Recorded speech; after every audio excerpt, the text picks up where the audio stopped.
Hello and welcome to this video. And on this video, I am going to be giving you 10 reasons why music sounded better in the 1970s, which I truly believe is the case. Before then, if you look at the 1930s and 40s, the recording technology wasn't that great. By the 1950s, it got a lot better, but music had to be played all in one go. We didn't have multi-tracking. The introduction of multi-tracking in the 60s ends up with a lot of records that sound a little bit thin because the multi-tracking did. But by the time we get to the 70s, it sounds wonderful. And then we get these beautiful mixing desks. And I really think that in terms of just sheer production, music sounded the best around about 78, 79. Then the 1980s came in, sampling and DX7s and sequencers, and it all went a little bit tacky. And even with the sort of sheen of nostalgia, that 80s sound has never really been celebrated the same way as we would celebrate that 1970s sound. So, I think it's a reasonable thing to make the claim that this is the case. But what are the reasons for that? And what does that tell us about music making today that we could learn? So I've come up with 10 reasons here, ascending from 10 to 1. So they start off with the sort of little reasons, going up to the much bigger reasons. You understand how a ranking video works. You've been here before. And if you haven't, welcome to the channel. And this is one of the things I do. I rank things, to do with music, but especially to do with the music I love, which is all the prog and jazz and classic rock that emerged in the 1970s. Even stuff like Earth, Wind and Fire sounds incredible to me when I put it on nowadays because it just sounds amazing. Why does it sound amazing, Andy? I hear you ask. Well, I'll tell you on this video and I'll give you 10 reasons of ascending importance. Shall we get on with it? Because the first one I've got number 10 is not a very good, it's not even a reason, it's more of a point that I want to make, and it's this one. So at number 10, the reason I've got at number 10 is because this is not just nostalgia. Boomer nostalgia. Isn't that beautiful? Just rolls off the tongue, doesn't it? What this point is trying to make, it's a point which is trying to make to you rather clumsily, and I'm making it worse here. Bloody hell, why did you put this on the list? Because I knew I'd get this pushback, so I had to make it a point. It's number 10. It's not the best point in the world, but it's there, isn't it? Number 10. Come on, Andy. Oh, I've walked myself into a bloody world of confusion here. Right, so what am I trying to say? Yes, things like come out and they're trendy and new. And the people who love trendy new things are kids. And so you get into the trendy new thing of whatever it is around about the age of 12, 13, and you love that. And that develops up to about 15, 16, 17, 18 into the music you love. And then you stick with that music for the rest of your life, and you think that's the best. So Andy, you came up, you were born in 1968. When you were 12 and 13, sort of that age, you would have discovered the music around at that time. Yeah, but I didn't discover like Duran Duran and Orchestral Manoeuvres in the Dark. I discovered Led Zeppelin and Black Sabbath, and actually all this music was a little bit old, and at that time was really passé, but there was something I liked about it. You know why? Because there's something more than just a cultural framework in which to look at the world. There are the things that happen to individual people, and that's based upon what they liked. I don't know why I liked it. I think that's something to do with me. It's just something to do with me. And that interest in new wave of British heavy metal developed into an interest into prog and then jazz and jazz rock. And I've met other people who are the same. So, yeah, it could be nostalgia. But I'm making the point that I don't think it is. I actually think to my ears that I could go to a new record in a style that I'm not interested in. I might not even like it, okay? But I could put that record down, and if it comes from the 1970s, it just sounds better. The albums from the 1970s sound better, objectively. It's not me just liking the music I liked. I liked music in the 1980s. There's loads of music I grew up liking in the 1980s. But sometimes when I go back to those albums, especially the rock albums, I'm thinking, bloody hell, listen to that drum sound. Sounds like somebody dropping a box of spoons down a bloody lift shaft. Huge, great big gate. It sounds awful. You know, awful. Loads of bloody sequences there, buzzing away, getting over the top of the guitars. I mean, what do you want to listen to? Van Halen in 1978 or Van Halen in 1988? Come on. Right, so, number 10. This is not nostalgia. This is objectively true. Right. Number 9, the reason why music sounded better in the 1970s, okay? One of the things that drove rock and roll, and by rock and roll I mean the whole lot, funk, jazz, reggae, all of it, all the stuff that was around in the 1970s, the stuff that was selling albums, was the generation gap. You're tearing me apart! What? You say one thing, he says another, and everybody changes back again! Yeah, the generation gap. Right, now, rock and roll emerged out of the generation gap in that the generation that was coming in looked at their parents and went, I don't want to be like that. In the 1950s, that generation was like quite happy to go, I just want to go out in my car because, you know, my family in America happens to have some affluence and wealth, so I can get access to a car and there's 100% employment. It's all great. And I just want to go down and have a teenage world with my friends and get drinking, you know, get a milkshake and chat up girls and sing, listen to bad songs by, you know, dirty lyrics by black Americans that my parents have told me to stay away from. All that is the thing that drives rock and roll. 10 years later, you watch the film The Graduate, and that has morphed into this real sort of ideological divide between those two. The bands that emerged in the 1960s, right, and we're not talking about the Beatles here. The Beatles went beyond this. This is probably why they are one of the most important bands in 20th century history, because they went beyond this. But the Rolling Stones, and even more so the Grateful Dead or Led Zeppelin or Pink Floyd, these bands were known by the kids. They were huge. The kids would turn up to the gigs. They would get backstage and meet these people. The kids were supporting the bands who were just a little bit older than kids. When I grew up in the 1970s, my parents, who were from the generation before, thought that Pink Floyd was a person.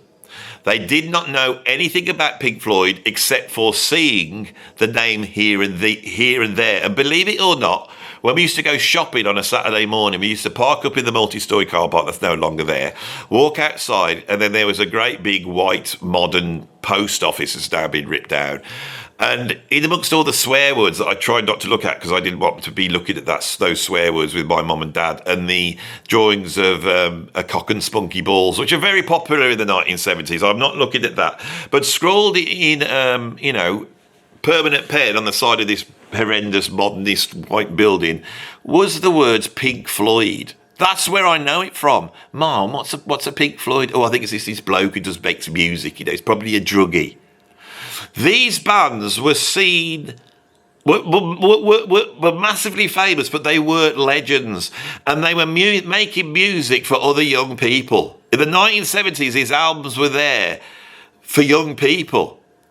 And so those albums were able to get in and do all sorts of wonderment, like young people do. You know, so when we look back on an album like Dark Side of the Moon or Close to the Edge, we have to see that the guys that made, well, look at it. You know, what year is Steve Howe born? He was born in 1948 off the top of my head. No, actually 1947 he was born. So he was 20 years old in 1967. So when he starts on making Close to the Edge, he's 21, 22 years old. And the kids that are buying it are like 18 years old. You know, so imagine some kid that's a little bit older said, I made an album. What's it like? It's got a whole side. Like, well, a whole side, yeah. And what's it got on it? It's got a massive organ and there's loads of mad stuff. And, you know, we've been taking bloody Smoke and Door and like if you listen to it, you're off your head. That's what these albums are. Right? Now, you could say, yeah, that's the nostalgia. And I think it probably is. But the confluence of virtuoso musicians at the start of their career with this sort of Aquarian utopian view, with the album becoming the thing that takes over from the single. Have I got that on the list probably? That generation gap of speaking to your own creates something that's absolutely vital. And all the great works of art come from that. All the great works of art, all the great expression in humanity, you know, on the whole, is made by people before they're 27 years old. Always has been the case. Does that mean, for those sort of anal retentively inclined people who go, yeah, but what about so-and-so? He did made a piece of art, Rembrandt was painting genius painting when he was, oh yeah, I know, I'm not saying that, I'm just saying that there is a tendency towards really great pieces of art, groundbreaking, change the world pieces of art to be made by young people before the age of 27, and there are millions of examples of artists who had a huge impact on culture and were dead by 27. The generation gap, right. Number 8. In my recent interview with Bill Bruford, my mate Bill, he was once a hero, he's now a friend. Although I emailed him about something else once the interview was over and he didn't answer me, so maybe he was just a fair weather friend. But I don't think he was, he's probably a busy man, old Bill is. But on that I said, how come Yes got so much bloody space to mess around? Because Yes, basically, we're allowed to make 2 albums with big budgets. The second album had an orchestra on it, time and a word. They were allowed to make those mistakes, right? And not get kicked off their label. Now, they were heading for a kick off their label. But by the third album, the Yes album, that scored a hit. But they weren't out of the, out of the danger zone. It was close to the edge. Which is an incredible gamble to make, that you would make close to the edge to try and save your career. But of course, these were kids, so they didn't care about their careers. They wanted to do the thing they wanted to do. That's evident in great art. Rush, they made the first album, Rush. They made the second album, Fly By Night. They made the third album, Caress of Steel, and nobody liked them. They didn't sell. The labels were getting a bit... But 3 albums. Bands are allowed to develop through albums and get somewhere. So many of these bands that made incredible music, they don't do it on the first album. There's a journey towards it. Later on, when you get punk, it's always on the first album. They were one-trick pony, the punk bands, I'm afraid. That's not entirely true, but these progressive bands and jazz rock fusion bands and all the music we love, which is sophisticated and complex, it takes time to get there. It takes time to find your voice, but also to develop the skills to be able to do it. And the record companies allowed you to do that. Now there are no record companies. Now you live and die on the internet, and that's all to do with one track with a video and a meme and all that type of stuff. And it's not conducive to someone, having the budgets of hundreds of thousands of dollars to sit in the recording studio building something like Close to the Edge. Right, so if you want that sort of majesty and wonder in your music, you have to go back to the 70s. There we go. That is number 8 on my list. The labels let the bands develop. Number 7 is this very important thing. You got to understand that nowadays, in the world where we've got the internet and you've got bloody, HD video, we've got every bit of music at your disposal on Spotify, you got surround sound, all these bloody things, you've got 3D, all this stuff that is there for you to have in your own house. The best entertainment systems now aren't in some cinema somewhere, they're in your own house. It wasn't like that in the 1960s. People had a little radio, monophonic radio, they had television with a little monophonic speaker on.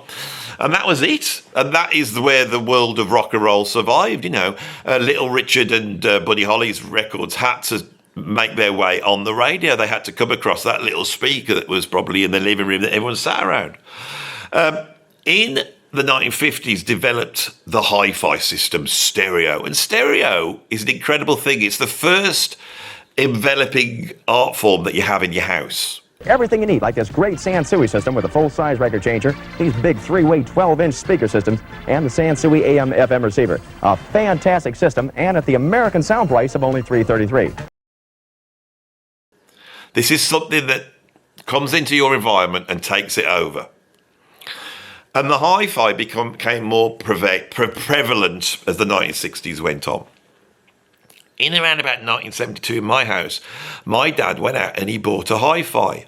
It wasn't a massively expensive one, but it was quite expensive. It was only a turntable and 2 speakers. The speakers are about this big. And he mounted those up on the walls, on one side of the room and the other. And we stopped watching television at that point. And my dad, on the night, because he was a big music fan, once he got home from work, he would sit down eat the dinner that my mum had cooked him, because she was the mum and she had to cook him his dinner, couldn't come home from work. He'd then light a fag up and smoke it in the living room, because, a gentleman's home was his castle, or whatever the phrase is in England, so he was allowed to smoke in his own living room in front of his own kids, or probably, infecting us with some sort of carcinogenic subjects, but he didn't care. So he would sit there with his fag and he would put his records on. And my dad had a wide record collection, but it really centred around jazz. And we would sit there in wonder. We'd say one light on. Sometimes my dad would switch all the lights off and we'd sit there listening to something, usually something like Gustav Holst's The Planets. It's magical. And I'd sit there in the dark with my eyes shut, with my dad describing what each of the planets represented. This is Saturn. This is like death. It's old age, kids. Is it really about old age and death, Dad? Yeah. Can you hear it? Can you hear the ticking of time? And as the track ends, it's like lifting you up and taking you away into the nether realms of death. What do you think of that, kids? Whoa, I love it. Well, if only there was a sort of rock music that was like that. Well, there is, son. It's called progressive rock. My dad actually did say that. He had enough knowledge to turn around to me one day and say, you should be listening to King Crimson if you like that sort of thing. Where he knew about King Crimson, I do not know. Thank you, Dad. He is off in the nether regions of death now. But actually, I've got a little bit of his ashes. We all had a bit of his ashes. And his ashes sit at the back. I haven't mentioned him for a while. Thank you, Dad. There would be no channel here if it wasn't for my dad. And we would sit there. The hi-fi created an experience which has now been overtaken by, HD TV series like, Breaking Bad or bloody Game of Thrones, right? But back then, you would have this experience. And I believe that when you put on Dark Side of the Moon and close to the edge, you close your eyes, you're sitting with the hi-fi around you, and you hear all the sound around you. It takes you on a journey which is beyond the narrative of a TV show. It takes you on a much more existentialist journey in a way. And that's contained in this. A lot of the music exists at that time. So yeah, the hi-fi in your living room was an important factor. That's at number 7. Number 6. Back then, we bought albums so that we could invest in the music that we love, i.e. we invested in the music. You had a record collection. Now, this is so prevalent that even though we all now have Spotify on our phones, there are still people, young and old, that want to invest in the music by owning a bloody record. How many records would you say you have here? Right now, I probably have about 9,000 Oh my records. gosh. And you have them all categorized too. Yeah. Funk, soul, Yeah. jazz, funk, hip hop. Yep. Wow. I have a lot of Hip records. hops.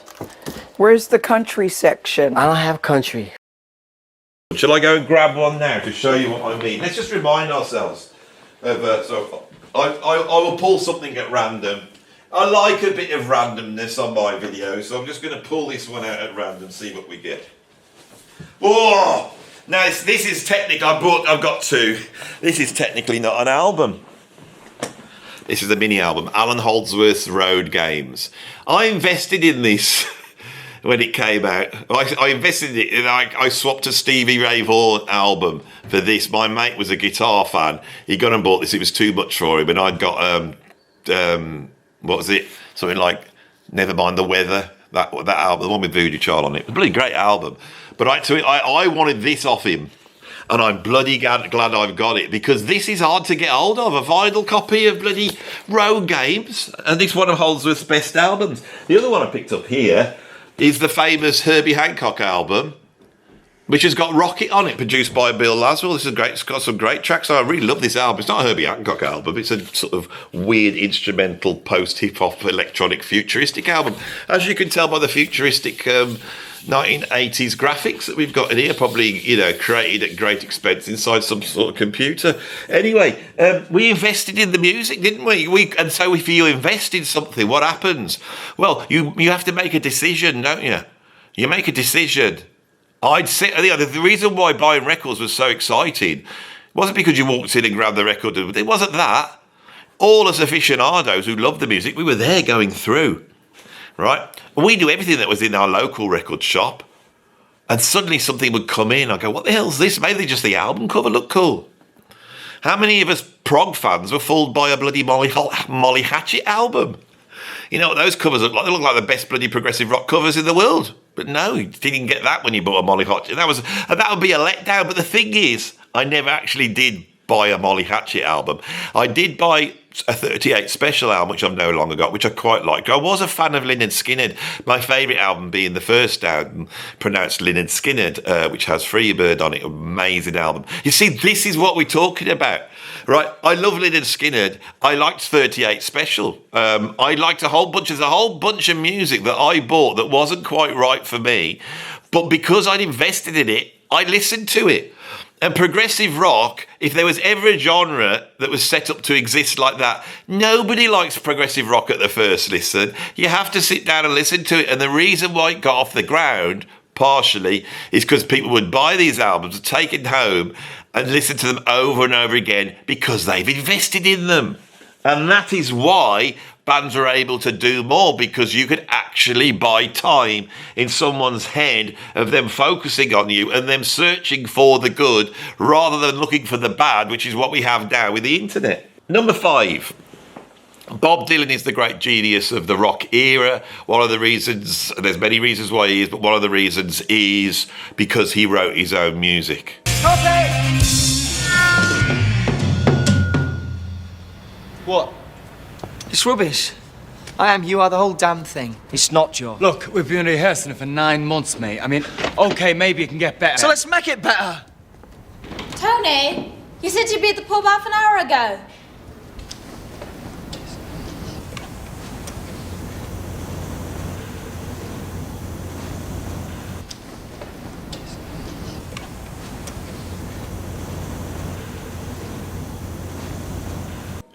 Up until then, artists had performed other people's music. There were people who wrote their own songs, but it was usually some sort of protest, sort of folky thing, which is the thing that Dylan had taken and fashioned into this much wider thing, utilised electric instruments that lays the groundwork for everything that comes in. And this is why Dylan influences every aspect of rock music in the 70s.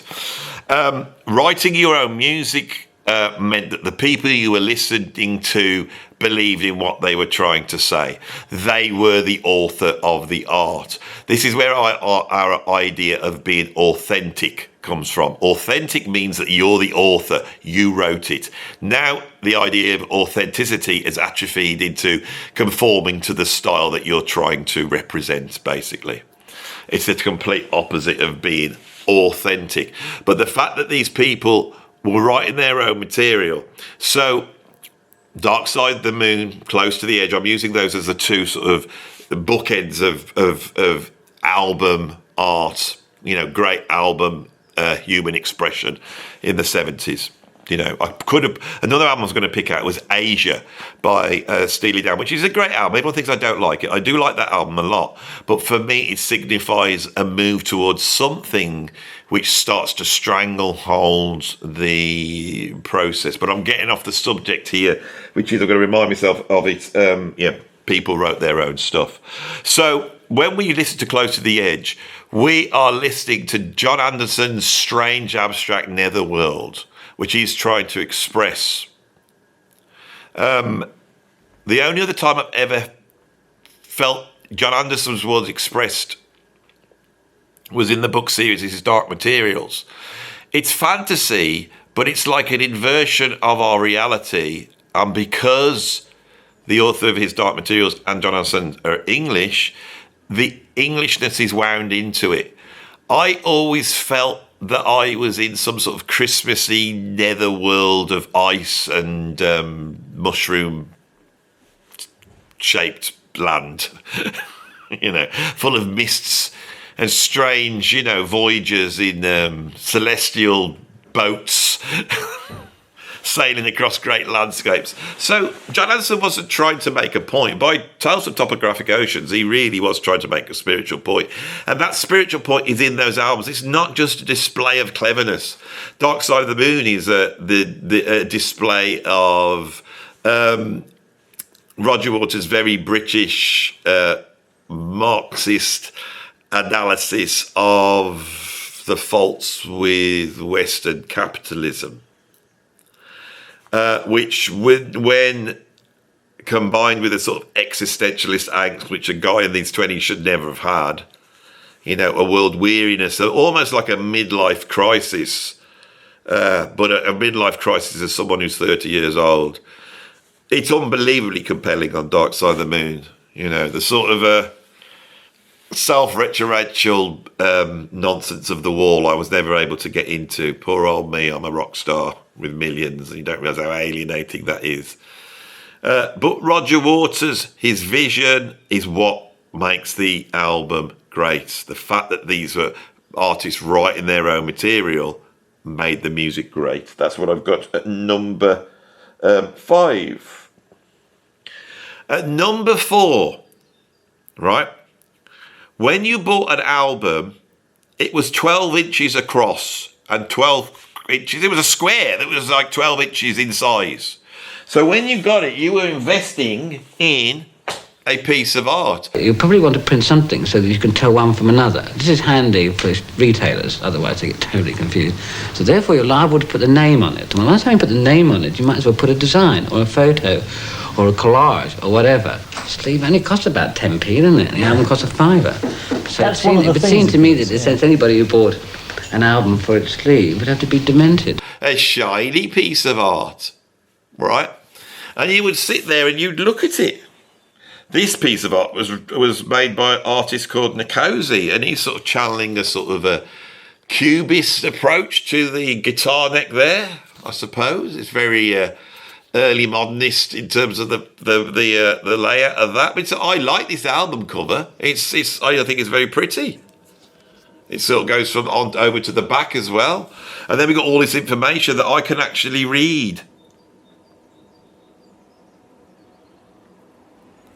This album is dedicated to 2 truly great musicians and special friends, Pat Smythe and Robert Cornford. Who's Pat Smythe and Robert Cornford? I want to know that. It was sent me on a sort of a journey. But these covers were important, and you owned them. You had them, and it was like when I got home and I was proud to have the album. It wasn't the sound of the music inside. I was proud to own the album, and I'd sit this and put it on the side and look at it and go, God, I own this. What you got, what you paid for, it was worth the bloody money. It wasn't like some crappy little CD. It was worth something. You knew you bought something great, right? This is why everyone held on to them. Some people even looked after them. I wasn't very good at looking after my albums. That's the only problem. You know, when I die and my kids come to sell this, they're going to find that they're very scruffy. So they're going to have to argue that hopefully by then I'll have like 1 million subscribers and my kids will be able to say, I've seen on the late great YouTuber Andy. This is how I see myself, you see, creating this huge empire on here that my kids will then inherit. And some multi-millionaire will go, I've got to have Andy's album collection. I mean, it's legendary now. I mean, it really drove his channel, didn't it? Yeah, that's what you do, kids. You can throw him in Dad's ashes as well. It puts the money up. Right, yeah, great covers. Great covers. Number 3, vinyl is the best medium. This is a 2003 remastering of Yesterday by the Beatles.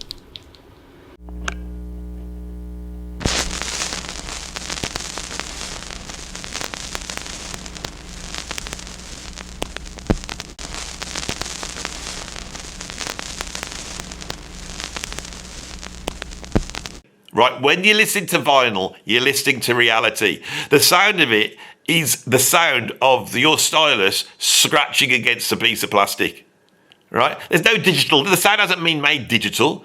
What they did is you sang into a microphone, which wobbled something on a bloody magnetic tape, and those wobbles were then transferred onto the... But the thing is, it was real. There was no, like, chopping up of anything. Not that really matters, right? But the vinyl album's real, and you can hear it. It's warm and beautiful, and it has character. The music had to be mastered to get onto that, and those restrictions actually were very attractive, where you've got the bass in the middle. The bass is here, and it's sort of lower, and then the treble is out here. And then when you mixed you place certain things in the middle, certain things at the edge, and you place certain things at volume, which is like depth, creating this sort of environment that you're in. And vinyl does that so well. But for me, the length of the album is the perfect length, and it's chopped up into two halves. 20 minutes is a good listen. If you go onto the internet and discovered an artist and really gave them a good go, I'm really going to have a go to see what this artist is like. If you listen to 20 minutes of their music, you've given them enough time to make a judgment, I think. And so to have those two bite-size, the 2 bites of the apple, and then those 2 bites become like a dialectic. We haven't got this on CDs, and I miss it greatly. I miss the idea of going, right, there's this here, now there's this here. And often, albums will have a sort of right side and a left side. They will have a light side and a dark side, an immediate side and a little bit more swampy and a weirder side. If we take one of the greatest vinyl albums ever made, for example, if we take Led Zeppelin 4, the Untitled album, side 1 is sublime in its genius, right? It's got Black Dog, Rock and Roll, Battle of Evermore, Stairway to Heaven. Now, there's a journey there with that, but they're all classic Led Zeppelin songs. Now, I've argued that the worst track on there is Rock and Roll, but nobody notices it because in the grand scheme of things on side 1, it seems to fit into a statement, right? There's a statement there, which is absolutely wonderful, but the statement on side 2 is not as linear and precise. It's much more all over the place. And whereas side 1 goes up to the literally uplifting Stairway to Heaven, side 2 descends down as we travel out towards California and then deeper and deeper into these netherworlds, and we end up sort of in the dark, swampy realm of the blues. And those two journeys are separate journeys. Most people don't like the stuff on the side 2 of Led Zeppelin 4 Untitled album, because it's more difficult, it's more obtuse, it's weirder. And it doesn't conform to what their idea of Led Zeppelin is, right? It's weirder. When people say, I don't really like Four Sticks, it's because it's weird. When people say they don't like Misty Mountain Top, it's because it's weird. I think that both of those tracks are greater than Rock and Roll. Anyway, I'm getting into a bloody analysis of Led Zeppelin 4. Dark Side of the Moon, literally, the everything you think about on Dark Side of the Moon is side 1. Everything is on that side. You flip it over and you're into this sort of dark realm which isn't delineated like the side 1. You literally are on the dark side of the moon and you voyage towards it. It's like bloody listed to 2001 Space Odyssey, and the second side is when he arrives on that planet and goes into that big white room and ends up becoming himself and an old person at the same time. The bit where you're going, bloody hell, what the hell is all this about? And that bit. So yeah, vinyl is the best medium. Right, we get into the last ones.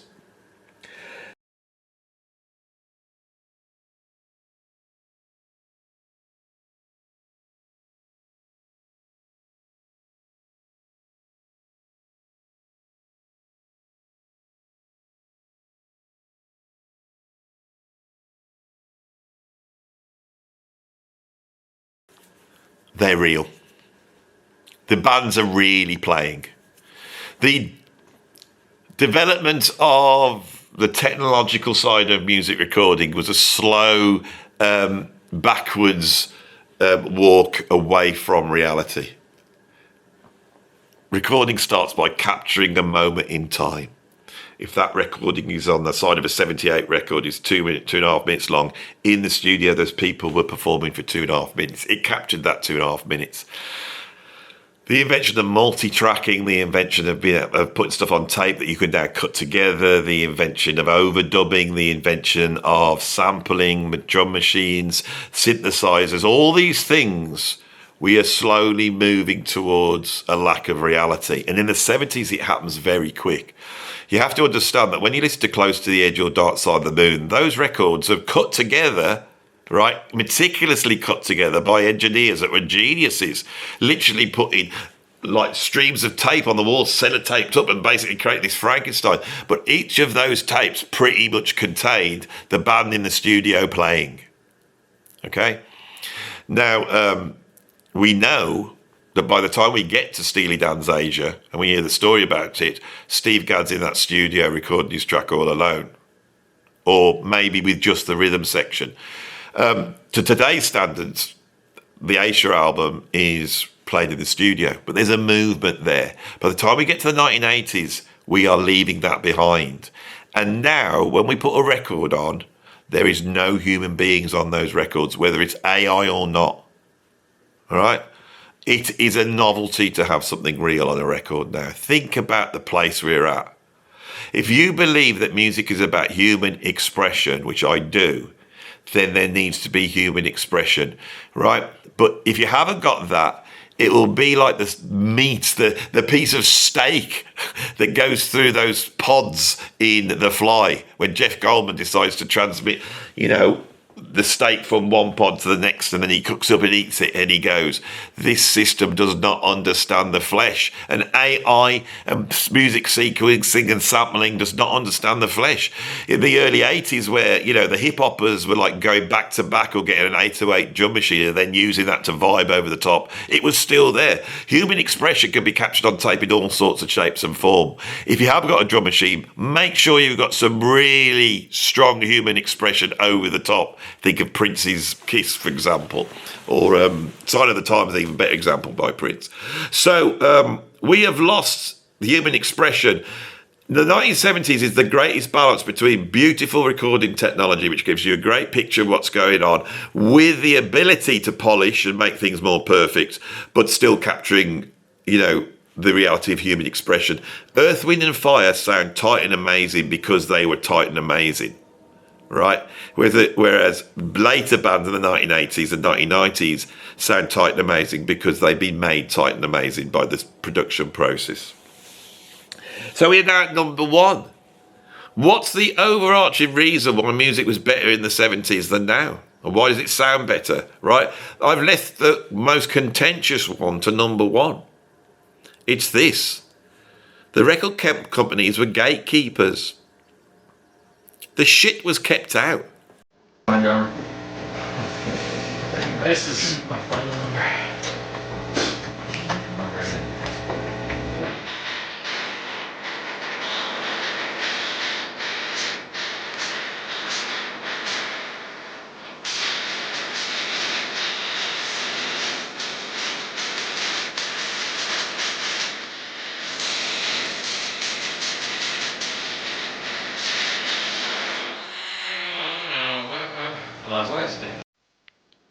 To get a deal, you had to have some talent and ability. Now, this didn't always work, and the record companies never knew what they were doing. I dealt with record companies. I've dealt with A&R. A&R people are stupid people who know nothing about music. It's like someone who just happens to be from a well-off family or well-connected or has got the gift of the gab talking to an artist who knows everything about music. And it's a terrible conversation because they haven't got a clue. Quite a famous band got dropped on their label and had to move to another label. No, they didn't get dropped. I'm not even going to tell you who the band is, but I got told this by the band. They made an album and it was being produced by Bob Ezrin. Bob Ezrin cost some money. The record company ring the management up, band up, say, this Bob Ezrin is copying loads of money, why is that? And they go, because it's Bob Ezrin. And they go, well, yeah, well, who is Bob Ezrin? And the band at that point left that label because the whole office, in that office that were trying to, think about how to market and make great albums, did not know who he was, right? The gatekeepers could be really difficult, but the gatekeepers were mediated by something which we don't want to champion.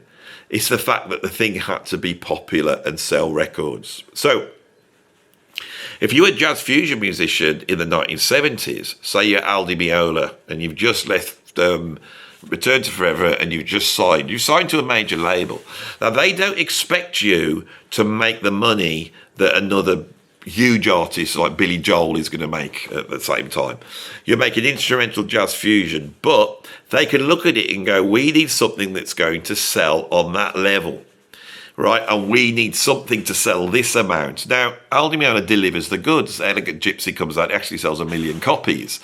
And that then justifies the labels to then spend money. So these artists can say, I'm going to have a string section on this, or I'm going to employ the greatest lineup of musicians that are in the world. Or, and so these musicians, because of the gatekeeping process, were able to do things in the 1970s that had never been done before, and they have never been done since. Never. Now, I want to make a point at the end of this video, which is quite interesting. So can we just accept the fact that the gatekeepers could be bad, but they were also good? There was a standard. People were let through, and it meant there was a much smaller amount of stuff which you could then listen to, buy, and they didn't have to conform to exactly what the individual wants. You had to be collective, and we'd all go, we love Aldi Meola, and all the Aldi Meola fans, there might be guitar fans in, there might be people who like heavy metal in there, people who like prog, people who like jazz, people who like Latin American music. It was what it was, and it had to be accessible. And there's an accessibility to the prog albums and jazz fusion albums, which people think's not there. But I can hear how they're trying to write tunes that people will like. Once the internet came along, the only people, the algorithm, and I've just done another video about this, the algorithm allows you to go straight to the individual. And the individual, in terms of this music, what they've been able to target are those who want to see some virtuosity. They want a minute's worth of virtuosity.